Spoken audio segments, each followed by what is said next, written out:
જય શ્રી કૃષ્ણ, જય માતાજી, હર હર મહાદેવ। મોર્નિંગ થઈ ગયું છે ને થઈ ગયા છે મેં ફ્રી। અને આ જો યાનભાઈ છે એ પણ જાગી ગયા છે, જો ચૂપ કરે છે બધાને, ચૂપ।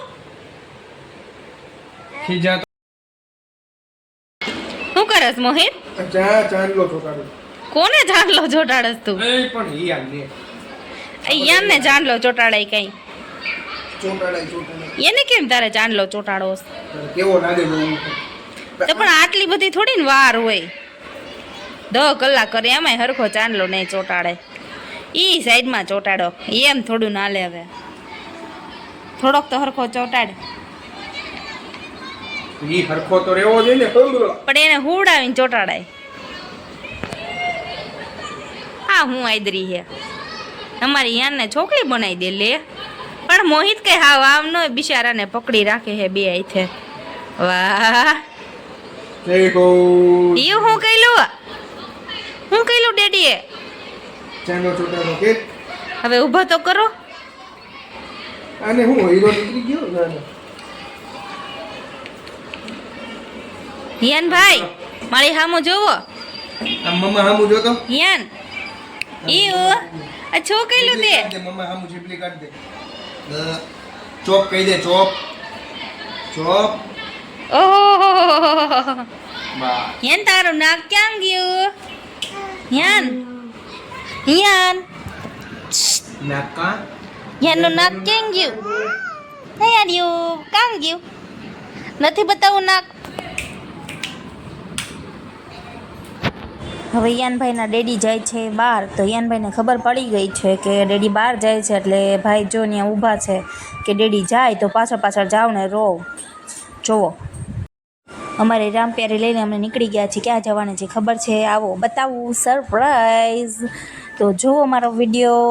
અમે પહોંચી ગયા છીએ વેનેઝાઈનો મોલ, શોપિંગ મોલ બન્યો છે સુરતની અંદર।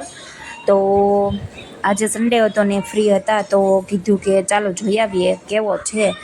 તો જો હું જાઉં છું વેનેઝાઈનો મોલ જોવા, પણ હજી પૂરો બન્યો નથી, હજી તો એનું કામ ચાલુ છે ને શોપ ને એવું બધું હજી ચાલુ થયું નથી, અને હજી બધું ખાલી પડ્યું છે। પણ આ બની ગયું છે, તો આનો વિડીયો જોયો તો મેં ઇન્સ્ટાગ્રામ ઉપર, તો મને એમ લાગ્યું કે ના મારે જવું જ જોઈએ।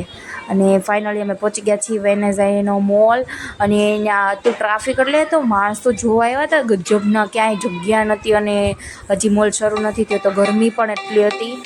તો અમે પહોંચી ગયા છીએ વેનેઝાઈનો મોલ જોવા। અને આ જો એની અંદર મૂકેલું છે એક સરસ મજાનું બોટ, અને આ બધા લોકો બોટિંગ કરે છે અહીંયા આવે ને। અત્યારે કંઈ છે તો નહીં, પણ આ લોકો અત્યારે બોટિંગને એવું બધું કરે ને એન્જોય કરે, ફોટોગ્રાફી થાય એવી જગ્યા છે બહુ સરસ મજાની। તો અમે ગયા હતા અને અમને મજા આવી ગજબની। તો જો આ વેનેઝાઈનો મોલ છે, અને મોલની અંદર જો આ ટાઈપનું વચ્ચે નદી જેવું બનાવેલું છે, અને આ છે આમ રાજમહેલ જેવી ફિલિંગ આવે, અને આની અંદર છે ને આમ સરસ ફોટોગ્રાફી ને એવું બધું થાય એવું છે। અને હજી પૂરું બન્યું નથી એટલે એટલું બધું કંઈ ખાસ દેખાતું નથી, પણ બની જશે ને એટલે બહુ મસ્ત લાગશે। અને મને તો જો બહુ મજા આવતી હતી ને હું ફોટો પાડવા ગઈ તો પાછળવાળા ભાઈ જો કેવું ફેસ કરતા હતા, બાપરે ભાઈને શરમ આવી ગઈ છે। અને જમવાનું બની ગયું છે, અને જમવામાં અમે બનાવ્યું છે જે રોટલીનું શાક, કારણ કે મને રોટલીનું શાક બહુ ભાવે છે। અઠવાડિયામાં હું એકાદી વાર તો રોટલીનું શાક બનાવી જ લઉં છું। તો ચાલો બની ગયું છે રોટલીનું શાક, તો જમી લઈએ, અને જમીને ફ્રી થઈને પછી મળીએ। ને મોહિત હશે રસ્તામાં, અને મોહિત આવે પછી જમીએ। તો ચાલો બધાને જેને ભાવતું હોય કોમેન્ટ કરજો શાક રોટલીનું, તમે શું કહો છો આને? તો ચાલો ફ્રેન્ડ્સ, ખાઈ પીને ફ્રી થઈ ગયા છીએ, અને હવે થઈ ગઈ છે નાઇટ। તો ચાલો બધાને જય શ્રી કૃષ્ણ, ગુડ નાઇટ। અને યાનભાઈને તો ગુડ નાઇટ હજી નથી થઈ, અને શું નથી બોલો, મને ઊંઘ આવે છે ને એને મને સુવા નથી દેવી। તો ચાલો હવે સૂવું તો પડશે જ તે। ગુડ નાઇટ, જય શ્રી કૃષ્ણ, જય માતાજી, હર હર મહાદેવ।